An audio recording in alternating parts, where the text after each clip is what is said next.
Hi, I'm Len Epp from Leanpub, and in this episode of the Leanpub podcast, I'll be interviewing Serena Martino. Based in Portugal, Serena is an executive and leadership coach with 20 years of experience working with professionals and leaders navigating the gap between what looks good on paper and what actually feels right. Serena has coached more than 250 executives one-to-one and supported many more through organizations ranging from fast-growing startups to global companies. Before coaching, she built her career in corporate leadership, including Google during its hyper-growth years, which is something we're going to talk about, where she learned firsthand that achievement and alignment are not the same thing. You can follow her popular account on LinkedIn at Serena Martino and check out her website at serenamartino.com. Serena is the author of the Leanpub book, The Unwritten Job Description, How to Redesign Work and Life on Your Terms. The book is not about, I'm reading the description here, is not about burning everything down and starting over. It is not a productivity system, a morning routine, or a set of principles borrowed from someone else's idea of a good life. It is an invitation to look honestly at the work you are doing, the choices you're making, and the assumptions you have never quite stopped to question, and to start deliberately and without drama, designing something that actually fits. Each chapter takes one thing most professionals have been taught to overlook, where their definition of success comes from, how they actually spend their energy, what they genuinely stand for, and what it would mean to make decisions that feel like theirs, not as abstract ideas, as practical, livable things. In this interview, we're going to talk about Serena's background and career and professional interests, her book, and at the end, we'll talk a little bit about her experience as a writer. So thank you very much, Serena, for being on the Leanpub podcast. Thank you, Len. Thanks for the invite and the introduction. Wow, you already say so many interesting things about me, so I will see what else I have to say. Yeah, definitely. So I always like to start these interviews by asking people for their origin story, and I was wondering if you could talk a little bit about where you grew up and how you found your way into a career in corporate leadership and eventually to being a career coach. Perfect. So I'm Italian by origin. I grew up in a city in northern Italy. But interesting, I always have this buzz, this feeling that I wanted to move as later in life, and that's actually what I did. I follow kind of a normal traditional path, I would say. Didn't really feel like going to college or to university, but I kind of did because you're kind of smart, so that's what you're supposed to do. Thinking to study something fun. I had a lot of idea, but then went to business economics because again, it was useful and an easy choice. I did few odd job also during university, but then after my master, I kind of end up in corporate, kind of, and that's an accident, I will say. So I decided I wanted to move abroad, this old dream I always had. And interesting enough, I already picked Ireland as possible choice because I knew some people, and I applied to this random tech job. If I remember that correctly, it just mentioned an online company. And very quickly, from sending the application to getting the job, it was 2 weeks. And 2 weeks after I was starting the job, moved there. So it was kind of very fast, much faster I would imagine. I loved there, probably we'll talk about that experience a bit more. But after a while, I started to have this kind of feeling what's next? What I'm gonna do. And so I decided to quit. I went to a couple more interesting company, over the years. I switched my focus to from tech to travel hospitality. This is something I was very passionate about. So I kind of feel like, it was a very good choice. But again, my brain kept thinking okay, what else? What else? What else can I do? Where do you land? And that's where I landed on coaching. That was also quite fast in a sense. I never heard really that term before, and then I met a coach. I understand what she was doing. I find it interesting. And I say that's something I could use, in the company as a leader. And then very quickly went maybe I could do it on the side. And then it was so quick, pandemic hit, and it was you know what, I'm gonna try to do this full time. And that was 6 years ago, and I'm still doing that. So a lot of kind of random choice, but they kind of brought me here where we are today. Yeah, that's great. Thank you very much for sharing that. As you sort of hinted at, I mentioned beforehand, I'd like to talk to you about your experience in Ireland, in Dublin, working for Google. So you were there from 2005 to 2010, which were, It's funny to think about how long ago that was now. Oh, yes. um, but Google really kind of got, if I'm just sort of recalling correctly, really kind of got going kind of late in the tech world. It was like 98, 99 or Mhm. something like that. I think that it really kind of took off. So 2005 would have still been quite early. If Yeah, anyone's old enough to remember, Facebook kind of got started that year, I think. exactly. And so what was your job like at, I'm sure you did a number of different roles, but what was it like Right. working for Google in those times in Dublin? Yeah, yeah, and especially when you mentioned the Dublin office, I think I don't remember the exact number, but I think we were around 200 people at the Okay. time. We literally have two semi-empty floor in one building, and now probably they have three or four. I don't remember, like six floor and everything.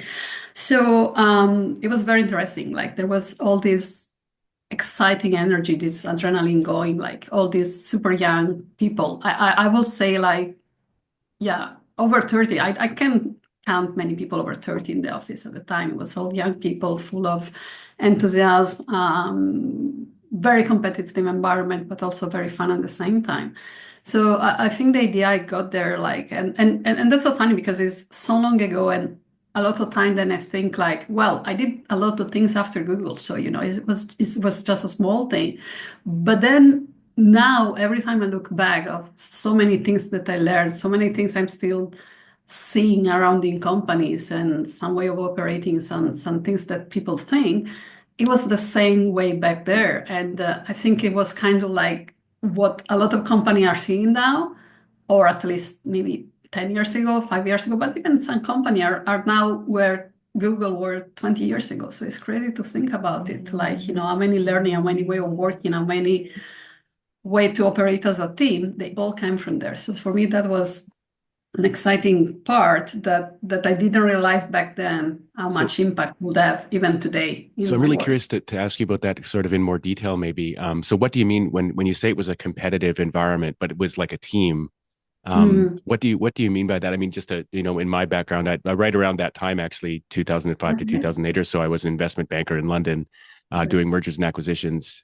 And so I think I know what a competitive team environment that still functions like a team is like. But I was just wondering what you kind of mean by that. Mm.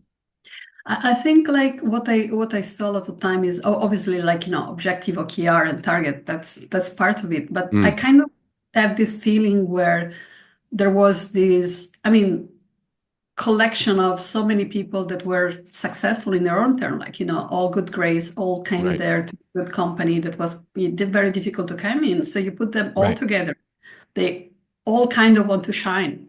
It was not a bad competition, like fighting against each other, absolutely not. But I think there was this natural drive to say, like, oh my God, everyone is so smart here. Hmm. let me try, to not be the last, or maybe even be the first. So it was a natural thing that probably was growing in the environment in the type of company, considering how much impact you were doing, right? It was like, wow, when I went to smaller company and I wasn't thinking million anymore, right? Before it Hmm. was like, oh yeah, 20 million.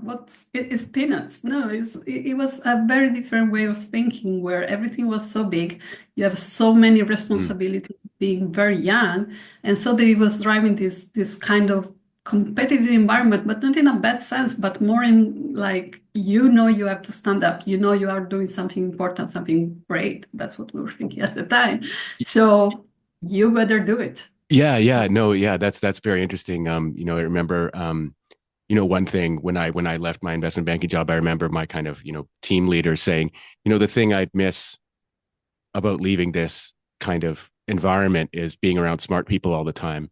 And I had this very vain thought in my head, I know lots of smart people. But when you're in those sort of team environments like that, one version that like kind of being in a competitive environment, one form that took was like if you'd been at work since 9 a.m. and it was 3 in the morning, and some people Mhm. came out of the business planning team room and gave you some Well, sort of like, here's the new business plan, we need it in the model, we'll see you on the Eurostar at 7, we're going to Paris. well, You just did it. yeah. And there was no, like, you just did it. That was what Just the job, assume that was that is the what way the to do it. yeah, and Yeah. you had to like dig deep and find, find out how am I going to do that? Like this is going to take this much time. This is going to take that much time. I got to get home. I got to pack. Or do I? Am I just going to buy new clothes when I get to Paris? Like because I don't have time.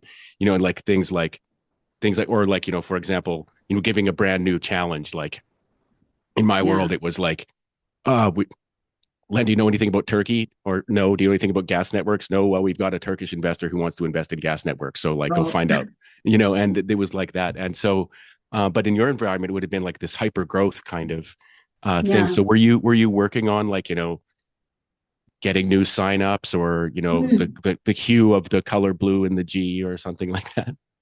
I was in the publisher side, so I was Uh, more working with the website owner, and that was also fun because it was less of, the advertising part was the biggest one. So it was mostly people just doing like, yeah, calling to get money. For us, it was more still on the, and that was another interesting part about competitiveness. So you have your work, you know what you have to do, but there was a lot of innovation, a lot of things. So there was still a lot of improvement to be made and you could do it. So that was another competitive part. If you just did your job, not enough. We want to see what else you can do. What are the special projects? What are the big things you want to change? So you really wanted to drive not just, okay, I'm good with my number, good with what I do. It's literally like, what else can I do to stand up and to shine? So it was just the natural way of doing because, again, we are the people we are surrounded impact us. So yeah. that's your environment. That's what you do. So you don't even question that until Yeah. you leave. And you mentioned something very interesting there that companies maybe starting 5 years ago or so have started catching up to sort of adopting a kind of more culture like the culture that you had there. Is this what you're talking about, that you're seeing more companies kind of basically giving people more freedom and Yeah, responsibility and yeah. kind of the ability to actually change things, which is what drives kind of ambitious people, I guess. Absolutely, and as you say, is driving people. But then there are company like like more traditional company. Like now I even work with well banking, but even manufacturing, like a lot of different type of industry, and they were the traditional company for 50 years, 20 years, 30 years, whatever. And now you are asking people to take responsibility, to drive the change, to go very fast and to find new solution. And if they never operated that way, it's a big disruption. As you say, the ambitious people, they take it as an opportunity, but there are so many people in this company. So the change is really drastic for many of them. And that's especially, well, I don't know if it's because I was knowing mostly tech before coaching, but my impression is that in the last 4 or 5 years, I was accelerating in all the different industry and it's not going to slow down. Yeah, I'm curious to talk to you about that. That's something that kind of thing has been coming up more in the podcast lately for obvious reasons. But just before we move on to talk about coaching, I've got one last question. So it must have been fascinating to be working in the travel industry in the Mhm. period that you were like kind of from 2010 on for a few years. I mean, we take it for granted now that like I booked a hotel uh, room last night 2 weeks from now somewhere else in Canada in 5 minutes, Mm. online, found it, booked it, everything's fine, but that was not necessary. Maybe in 2010 it was kind of around there, but like what were some of the big changes you saw kind of happening in sort of travel industry and stuff during that Yeah, time? yeah. I was literally working on all the major e-commerce player at the time. Like Sabre is one, Booking is very famous, Right. even Yeah. customer side, and then even like another marketplace about travel experience. So Uh, the focus was all about the transformation, as to make it easy. Like, okay, everyone can book, and again. Back in my time, even before Google, I was mentioning I was doing a few stints of different stuff. I was in travel agency. I was, mm, and it was just before 2005. We were still getting fax with the offer. You were still booking and printing ticket, and maybe you have to get them printed in another office. Uh, 5 years later, that was all changed. It was crazy fast, and now is everyone kind of know how to find offer, what to do, and it's not slowing down. Even in COVID, when I kind of left the travel for coaching. People say this will not recover, and it did. And it didn't recover because of business travel. It recovered because people understood that there is the convenience of travel, and now they understand how to do themselves. Yeah, it's very interesting too. I mean, partly with kind of AI and stuff like that, the idea of various services becoming kind of commodified Mm. is a thing. And so, like, one of the big questions people have is like, how do you compete? How do you compete Hmm. in a world where, like, the e-commerce side of it, the discoverability of your hotel or what have you, is just there's like a million services to choose Yeah. from. So I know you're not in that business directly now, but how do you see that? How are like, I don't know, I'm just curious, like, how are Yeah. travel Yeah. companies competing with each other now?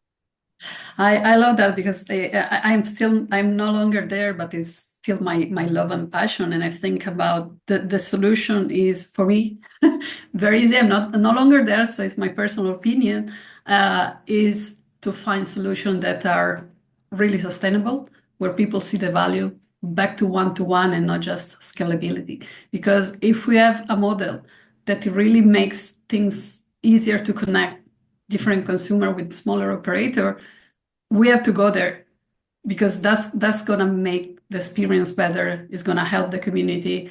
So I would love. I'm not sure if we're going there, but I hope we're going there where traveling become more something that is sustainable for the traveler because he has a unique experience, and for whoever is supplying that experience because then is something that affect more the local and is unique.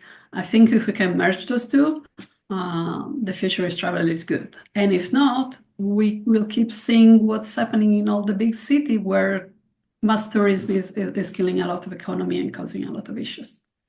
That's really fascinating. I hadn't quite the what you said there really struck me about that benefiting the kind of provider as well, especially if it's a kind of small provider, and that, like, the benefit, if you can match the benefits to both sides, Yeah. then there's something very interesting to unlock there that kind of isn't the typical way people think of traveling and what that's going to be I about. think that's what we need. And it's going Yeah. back to the origin where it was small people helping like passing by. So if we Hmm. can use all these big algo to do that, I think that's a good future for travel and for all of us. Fascinating. So thanks for sharing your opinion there. That's one thing I like to do when we get experts to sort of learn something interesting and cutting edge. Let's just moving on then. So you eventually moved into coaching, and I'm just asking you a question that you asked right on your website. What is coaching? That's a question I think I answer a few hundred times every year. So I think I will use the typical that is I always start what coaching is not. And for me is it's not therapy. A lot of people now it's changing, people know what it is, but a lot of people that start coaching feel like, oh, I don't want a therapist. I'm not. So I have no idea how to help you there. It's definitely not mentoring. So it's not about having someone that I know if you are a salesperson under a salesperson that just tell you how to do your job. It's more like it's not even having a friend to chat about what's wrong with your day or that just cheer you up if something happened. Buy a drink for that friend and go there. I think that's the best way. The easier way for me to explain what a coaching is it's kind of a space where the person in front of you, the coach, the only interest they have is actually help you to move forward. So if you're struggling with something, let's see how we can help with the struggle. If you want to do something and you just haven't figured it out, you figure it out together. Um, is both the awareness, the thinking, reflecting what I want, why I'm stuck, and everything. But for me, and that's again my personal interpretation, is coaching is affecting only when you pair the thinking, that reflection, with an action that move you forward. If not, it's nice because everyone will have a lovely experience with the coaching session. Oh, I feel so good. Someone is listening to me. That's probably good enough for yourself to feel good. But then if the day after you feel the same, or 1 week after you've done nothing, it's just a nice chat. So for me, the action part, and that's also like the big part of why I kind of wrote the book in that part in this way is to pair these two things together. Um, if you want to go specific on what I do, especially right now, because I've done different I'm still doing a lot of mostly leadership and executive coaching, but the work I love the most for me is kind of this intersection, I will say, between your professional identity and a personal alignment with what you want to do. So when you figure it out, who you are, what you want to do, and what I'm doing right now, does it match with this person that I see that I want to be? And if not, what can I do about it? So if you answer that question, I think 80% is done, and then you just need the other 20. I think you may have just actually answered my next question there, which was you write in your bio that achievement and alignment are not the same thing. And is that kind of, you might have kind of, climbed the corporate ladder in your company or in your sector and stuff like that, and you might, have all the kind of position and accolades and power that you kind of have at that level, but it's not aligned with what you personally want. That's the alignment part. It is, and I think is a lot of I didn't just invent it because of my story, but obviously a lot of what we do is always based on our past and what we did. So definitely there is a lot of feeling. Even again, when I left Google, why did I left? Because there was a certain part where the work was great, the pay is great, the company is great, but there's something that I can't explain that is missing. And then it took me a lot of time to figure it out. Even work with so many professional, very successful, telling the same thing. What's missing? So success, achievement is something easily to define, right? Is what did I produce today? Did I get that promotion? Did I finish something and someone told me I'm good? So it's all these things that you can put as I say, like at the end of in a review, and then you're done, more corporate. But this alignment is, do I care about it at all or not? Because at the end is, if you don't care, it can make you feel happy, but for a while. But after a while, you can start to feel this disconnect. Another way that sometimes I use to say alignment is, your work is aligned, is at least most of some of the things you do when someone is watching is actually what you're supposed to do. If most of the time you just do because someone asks you to or because you have to, but there is no space for what you love to do, probably you're in misalignment.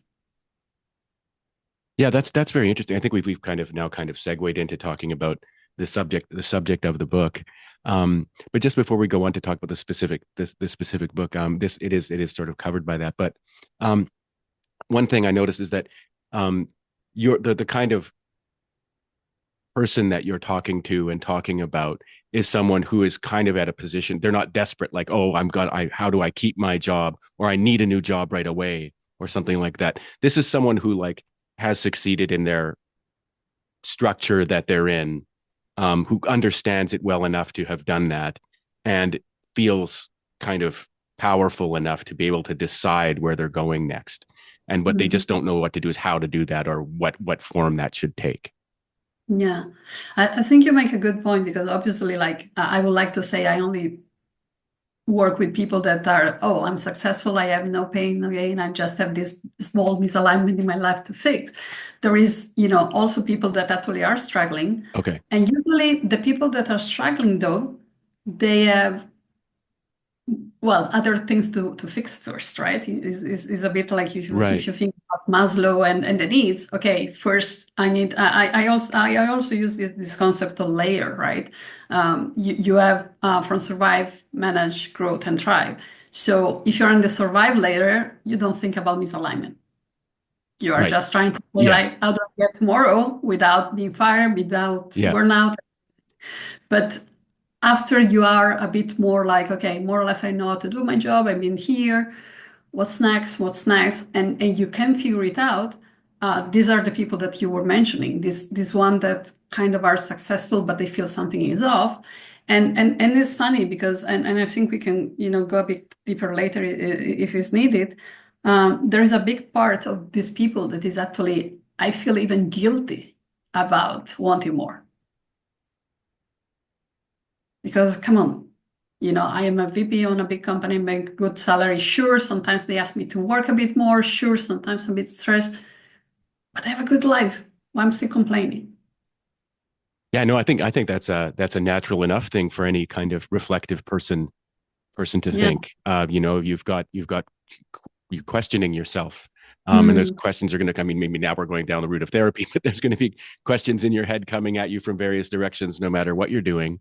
And one of them might be, yeah, do I really deserve more, or just I more, love the question. or It, particularly more yeah, pleasure?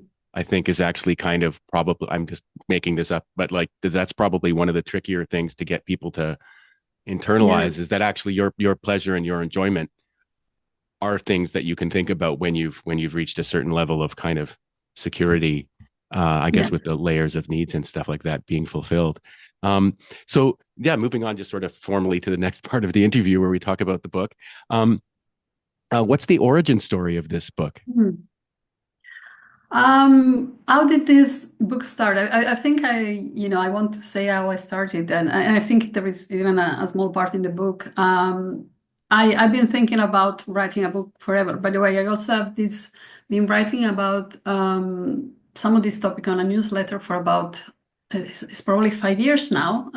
So it's kind of successful. I have a lot of people reading, so a lot of people keep telling me like, you should write a book, you should write a book. And I keep finding, okay, yes, I will one day.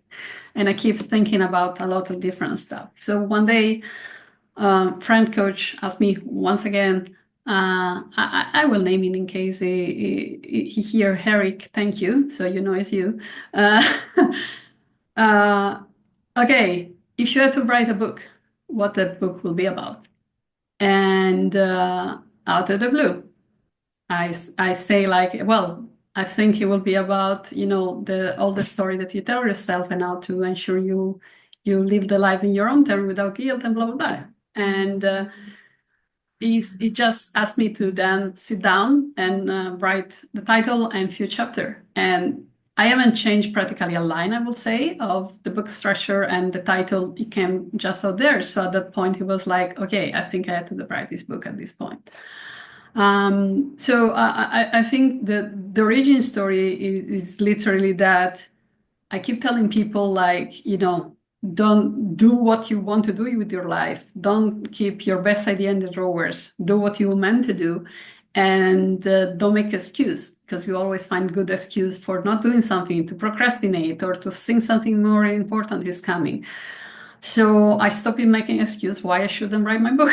I decided it was time to start writing it, and I'm still in it, obviously. But yeah, from the day I decided to write, it was just clear what I had to do, and then yeah, that's it. Once you start something, it's very difficult not to finish because you have the pressure to do it. Yeah, that's they remind me of a couple of very kind of lean pub things there. One of which is, but yeah, I love that image of like, don't keep your best ideas in the drawer. That is something that we kind of, why doesn't anybody blah blah? We all have that going on in our heads Yeah. for a variety of things. And like one of the great things about the world that we live in now. I mean, whether it's a newsletter or a blog or a book, you can just kind of start and you can get Yeah. something out there and you can find people who are interested in it, and you can build your ideas in you know association with people, reading about them. And yeah, that's just a really, really exciting thing to be able to do. So, yeah, for anyone watching or listening, if you've got some great ideas, don't keep them in the drawer. Um, One thing that you write about in the book is about the things that you've, more or less heard people say over the years. And one line that really struck me was, I've built a good life, but it doesn't feel like mine. That's a very dense sentence. I've built, and it's not a career but a life. And But it doesn't feel like mine, and that's interesting too because that can have various meanings, right? Like, does that mean it doesn't feel like it's me? It can also mean it doesn't feel like it belongs to me, for example. And so I was wondering just if we could tease Mm. out what you mean by, or what you think people mean when they say they've built a good life, but it doesn't feel like mine. Yeah, I think like if I go back to I feel guilty about it, like, is one of the probably person that you can look there that say like, okay, it feels good, but for something is missing, and that something is missing. It could be like, for example, something dramatic, like I built this career in tech, and I actually wanted to be a painter. Or Yeah. it could be something less dramatic. I just think like in this phase of my life, I want to do something slightly different, or maybe I'm less interested now about growing up, and I want to do just be quiet and be happy where I am. Or it could be I will do a side move. It can mean a lot of things. It's more like a lot of people just think they have to keep going in the direction that they are supposed to do. But I think there is another angle, and I think it was a couple of weeks ago I was speaking with someone, and that really hit me. That some of this, it may not be so dramatic. So she was describing like, well, I don't know how I end up here, because it's not a dramatic choice in a certain point of time that make me do this. It's not a mistake, but it's one small reasonable choice at the time that bring you in a direction that few years later, they make you ask you like, what happened? How didn't I end up here? And I think these are the ones that are more difficult to spot the mistake. We always think mistakes are bad. I don't, but at least that's very easy. I took a job, it wasn't the right job, I take another one. But when you just do small things and then you don't realize what you're doing because you're going by default, or you're not really thinking where you're going, that's what I think is more scary, because it brings you to this life that doesn't feel yours, and you don't even understand what happened there. I think, yeah, that leads me to my next question, which is you talk about, there's the concept of things being unwritten, is there throughout the book. And one thing you talk about is recognizing the unwritten rules you've been living by. And that's very interesting. Like the unwritten rules, in a sense, you also mean kind of unrecognized kind of rules that you've been living by. What's an example of the kind of someone living by rules that are kind of unwritten? Mm. That's very dense, and if you know that the book goes deeper there, especially in the first chapter. But to try to explain an easy way for me is, the rules, what they call the written rule, they come from two things. First, what I will say the script, right? I can also call it like the code, right? Imagine you're writing a program, the code that someone wrote for you. It could be something you inherit from your parents, something that happened at school, something that you started to learn by your friend, by your first work, whatever. So they're all common sense, right? Because we need rules. It doesn't mean that you don't need rules, but they just got given to you, usually by someone else. So if that rule, that script is the code, what happens when you run it, right? And that running code is the way you operate your daily life. Is all those idea about, especially if you think about work, is all this idea that make you think, I should do this. I should work hard. I should be busy. Or even I should not be successful. It's crazy, but some people, that depending on what's coming, it could be like making money is bad. Some other people could be like, if I don't make money, is bad. Some people think like I have to take care of myself, and some other is like work come first. And all these things, we don't even know where they come. Well, we know where they come from, but we never question. And my invite is not saying they're right or wrong. I never like to use right or wrong. It's just something data that you're getting given. You don't even have to change them, but you just need to question them. And then decide if you want to keep them or you want to rewrite a piece of the code to make sure that things go smoother and really work for you. That's what I mean. That's when you kind of start to feeling that your life, your work is going the direction that you want, because you're not using someone else's script in the way you operate. So that's a very interesting way of putting it there at the end, someone else's script. Because what you're leading me to think there is I've got this little kind of only semi joke, which is that if you try and improve your life, the biggest obstacle is going to be the people around you. And so, for example, and not necessarily, although sometimes they will be hostile and abusive. But for example, if you've been living by a certain set of unwritten rules, the people around you probably have been as well, or Yeah. unexamined rules, like for example, how you eat, whether you exercise, stuff like that. And if you live in people, and basically people, let's just put it sort of straightforwardly, people who don't eat in a healthy way and who don't Mhm. exercise, and then you decide I want to eat healthy and exercise, unless you're in a very healthy kind of environment. It won't happen. Otherwise, what people are going to do is they're going to go, "Oh, you don't need to exercise today. Just take a day off." They'll treat it like it's a burden, Mhm. or "Oh, just eat that extra Yeah, piece of it cake. won't hurt you. Treat Mhm. yourself." And it's like, well, but no, but I've decided that that's actually not the way, the amount I've been eating those things or not exercising or whatever is actually bad for me. And then the next stage is then they sort of like take it as a personal rejection, and stuff like that. So when it comes, is that something that you find that the people that you talk with sort of once they've addressed their own issues, or Yeah. they've come to recognize their own unwritten rules, what do they do if the people around them start kind of trying to put pressure on them to Mhm. stay the same way they were? Yeah, no, I totally agree, and that's a big challenge. And I think is as hard as is it to say, you have to find the people that are willing to support you. And you maybe when we were speaking, like something came to my mind. Like even when you say that, I have this image of me when I was working in corporate and everything, going out at 11 just before lunch and finding people in the street. And I remember thinking like, what are these people doing? Aren't they working? Right? I know the feeling. And it took me a lot of time to figure it out. You obviously know that there are people maybe not working, tourists, some people that work in night.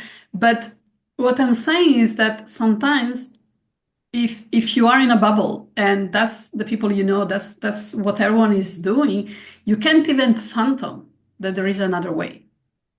You can't even think like, well, obviously, like, and with remote it's changed because now people like appreciate the flexibility. But think about 2 years ago, if someone will tell you, I'm taking a break at 11 because I work remotely and I go to the gym.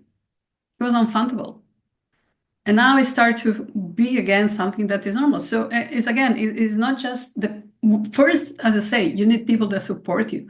But I think the other things that you don't even know that possibility exists. So you can't even imagine it. And I think that's where a lot of people are stuck, even more like than the second, because the second need to recognize that the possibility exists first, and then that you need to find your tribe and the people that can support you. So I will say most 80% of the people is still at stage one. And then, obviously, as you say, you need to also find whoever is willing to support you. And you need that. You don't go anywhere. You don't lose weight. You don't change job. You don't become the success you want to be unless you find the second one as well. One word that you use that I really like is about noticing. And you talk about the moment you notice. Mhm. I love it because it's kind of specific enough that we all know what you mean, but vague enough that it can encompass a lot of things. And I don't mean vague in a bad way. I mean like vague in a kind of deep way. And what was? Can you talk a little bit about the moment you noticed? Hmm. Yeah, that was funny because also in the book I covered that I wrote the piece after, so it was a post reflection. So because it really came to my mind. So if someone knows, in Amsterdam, I was in the up building. So it's this very nice building. You overlook the eye, you overlook the city.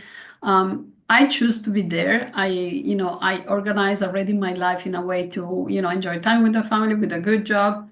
Nothing was wrong. Nothing. Everything felt like, this should be a sunset, the perfect moment, even if I'm a bit, okay, the job right now, today, I feel a bit bored, but, what else can I ask for my life?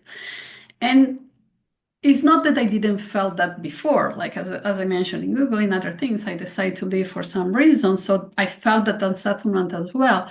But I think that moment for me, the main difference wasn't the feeling.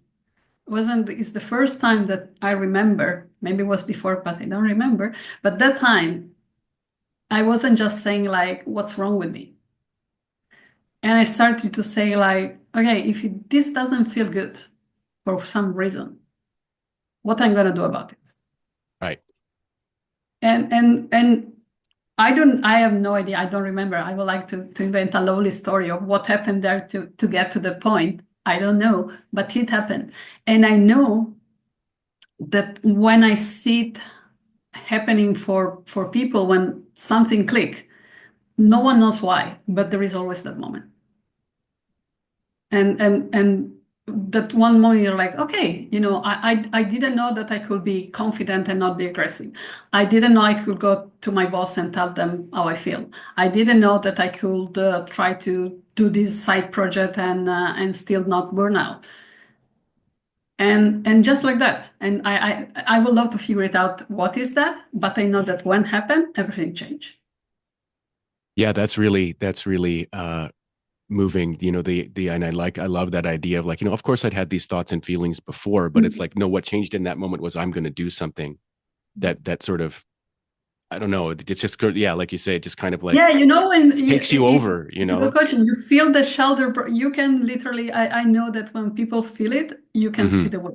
Hmm. And I don't know the scientific. Like I would love to know if there is a scientific decision, but you can see the Hmm. face changing, the drop different. You know that you can recognize that moment, but you don't know when that moment will come.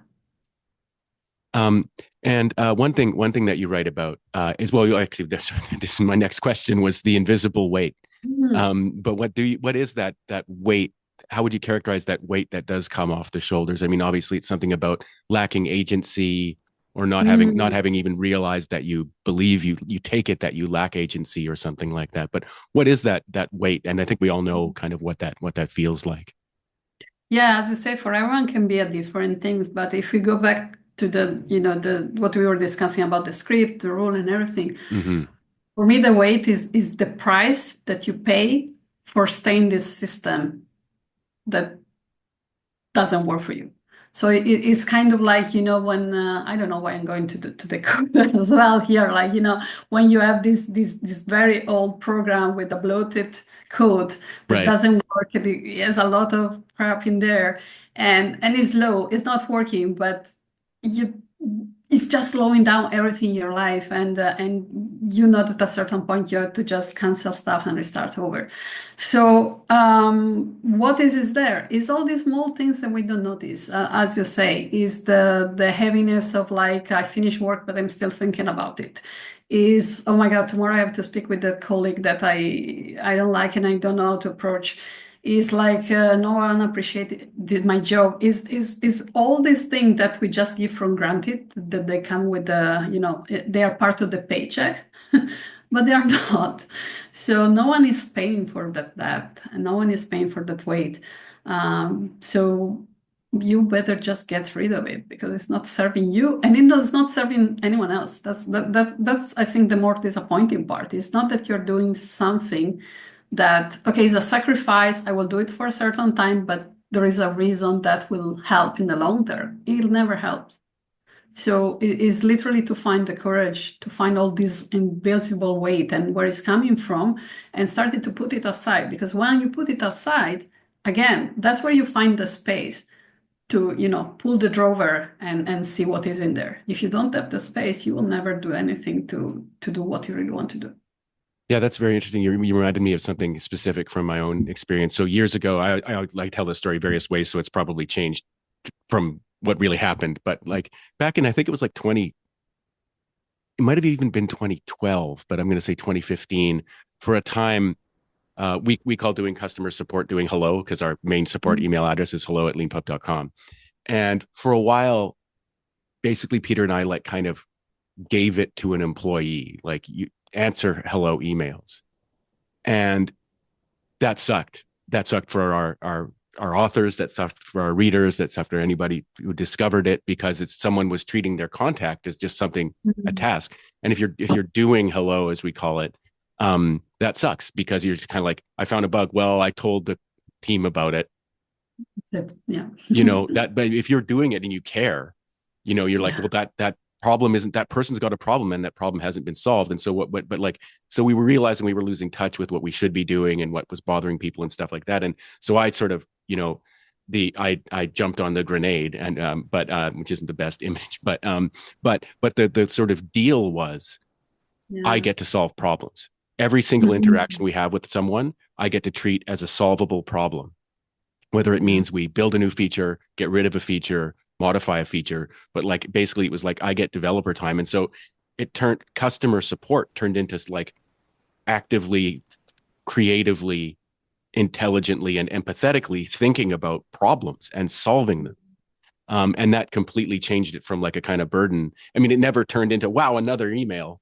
I can't wait. I can't wait to deal with another problem. But at the same time, it's sort of changing it from I've just passively got to kind of bat problems around to like I get to solve them really changed it. And I can imagine that that would be an example of how someone within a company could say, hey, my role, I think I'd be really great if my role expanded to allow me to, Exactly. solve the problems that I'm currently just mitigating.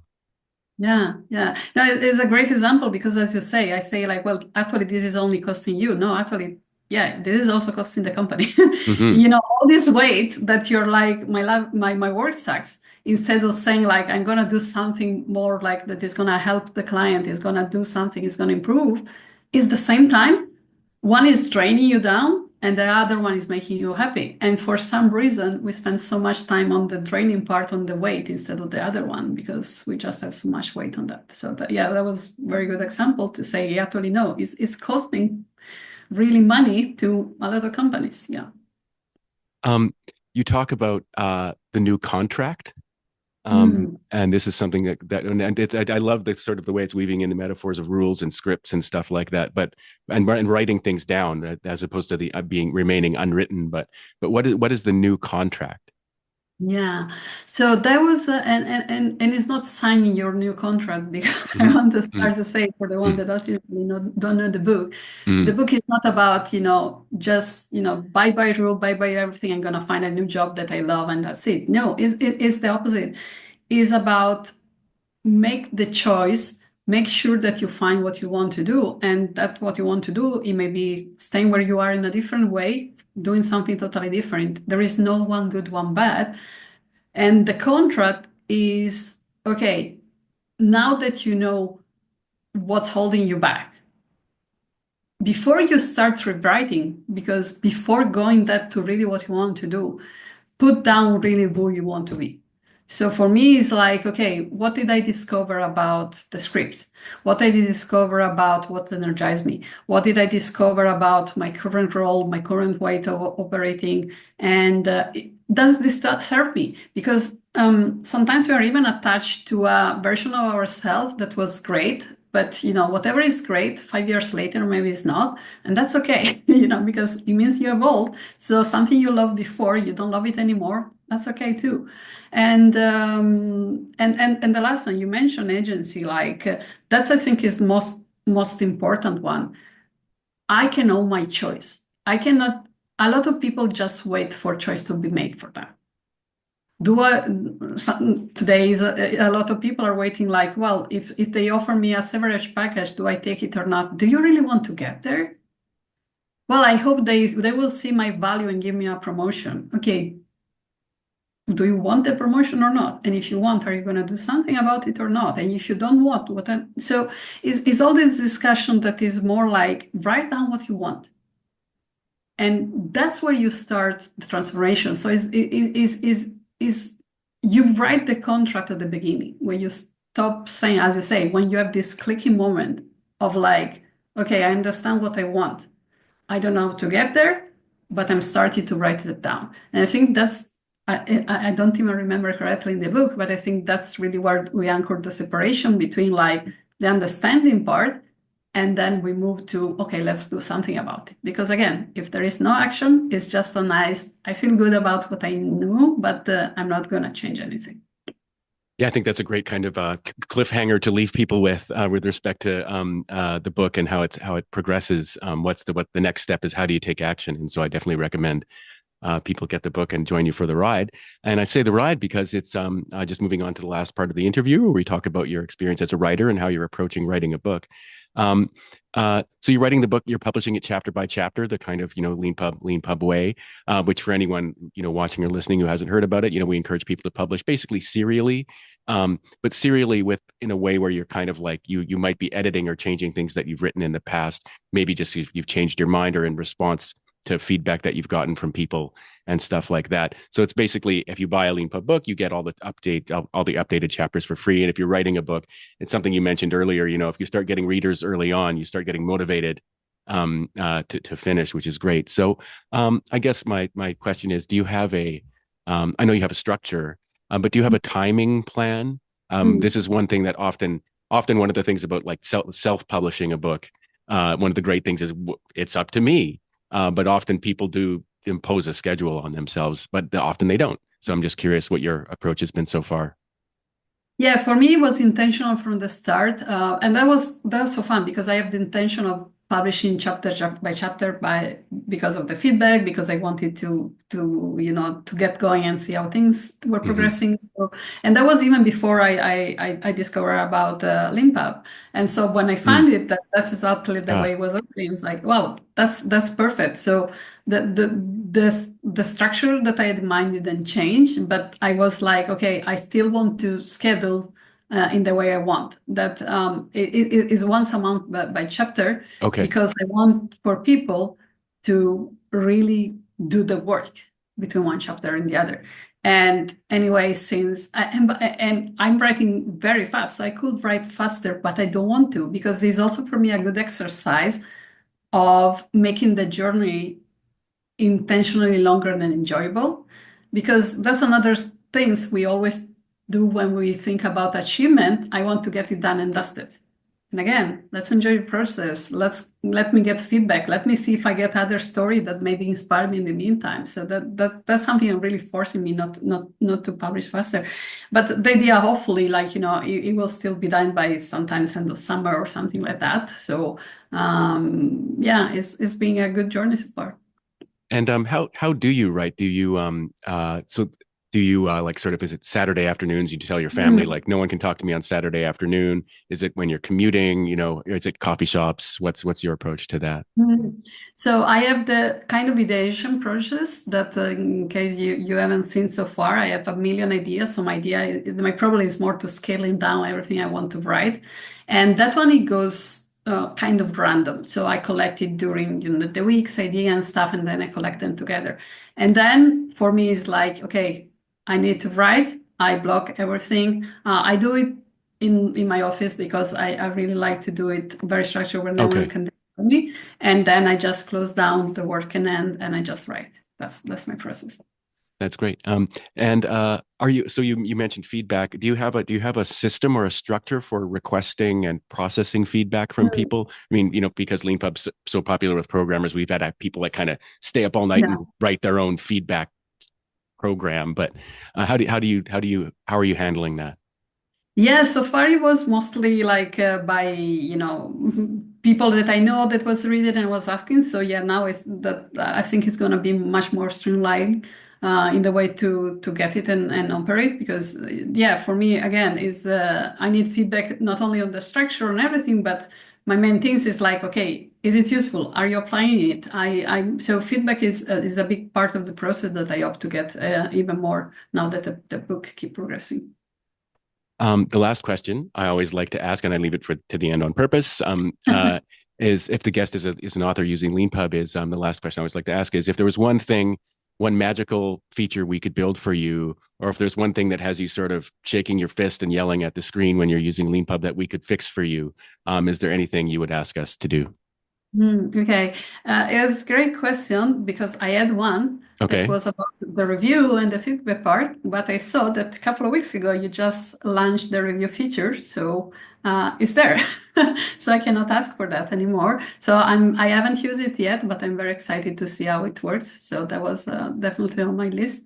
Then I can use my magic wand for another wish. It'll probably be and to be honest, not just because I'm here, I was very impressed by how quickly it was to put the book online, even without knowing the system. So it is working great. But my only things from more the backend author side, it will be to make it easier, like when I publish, to understand if the visualization is good. So I know that there is the preview. I know that you can publish multiple times, but maybe make it less heavy. Maybe like, I'm writing this chapter, let me see if the edit that I've done, they look good without having to republish everything, because I suppose it's also much heavier on your system to have to run the full book all the time. So maybe that could be the only small things that will make me slightly easier as an author. But for the rest, I find, like, I was very scared to try to say, like, I have to put my book there and try to figure it out, but actually it was very easy. So. Yeah, thanks very much for sharing that. So for anyone watching, so we introduced the idea of reviews a few weeks ago. So basically, when someone selects your when you buy a Leanpub book, you have a Leanpub library. You go there, and if you select the book to download it or view it in your browser, there's a write a review thing there now. And the way it works is anybody can write a review. As an author, you can choose whether you want to feature it on your book landing page or not. So it's up to you. People who have paid reader accounts can have their reviews show up on their profile page, but those are the only two places that it would show up. So it's kind of curated. Like the person who writes the reviews gets to curate their own profile page. Here are the books I've written reviews about, and you as the author get to curate what reviews show up on your landing page. That may evolve over time, but that's the way it is right now. And with respect to the other thing, so yeah, for anyone listening, when you write a book, you write a manuscript, and then we take that manuscript and you click a button and you can create, ebook files from it. And then you view them. If you're doing that just privately to check them, that's called a preview. When you want to make it available to everyone who's already bought your book or anyone who's going to buy it in the future, you click the publish button. And we do and so what that means is it like sort of compiles the entire book. When you either preview or publish. We do have the feature that you're asking for, which is just preview or publish a subset, but it's not if you're writing in the browser writing mode like you are. It's only if you're in Dropbox or GitHub. And so I will think about a way to make that available to people in the right mode, using our browser writing mode, because it is our most popular writing mode. And obviously, there's a reason. Oh, I didn't even know there was another mode. So thanks. I will also check. Oh yeah. If you know Git and GitHub, then our GitHub writing mode is 100% the writing mode that we recommend to people, just because it's the best version control system in the world and ever invented, basically. And that's because computer programs are written documents.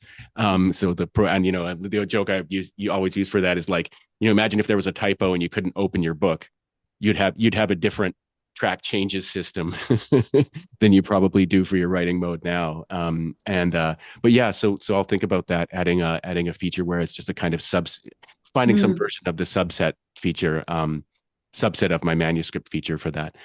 So thank you very much for that. And Serena, thank you so much for the book. It's the Unwritten Job Description.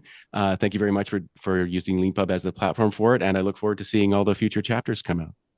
Perfect. Thanks a lot for having me. Really, it was very nice chat. And again, thank you very much. Thanks.